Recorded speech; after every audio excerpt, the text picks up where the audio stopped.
लागता राजा धीरे से चलाई तनी गोरिया कंवरिया के जाम लागता। म्यूजिक बाय विकेश भोजपुरिया सहर्ष रिकॉर्डिंग स्टूडियो भूतही चौक सीतामढ़ी। आइए जे गइलो राजू देव घर के नियरा ढेर दिन से आस रहे जुड़ा दन जियारा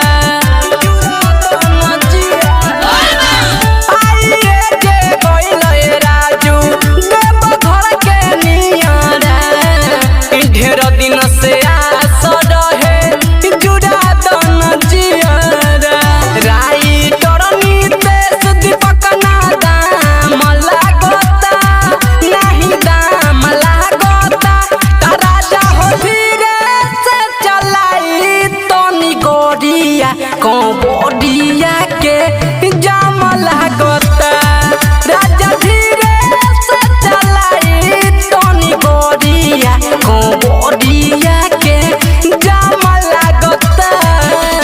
सहर्ष रिकॉर्डिंग स्टूडियो भूतही चौक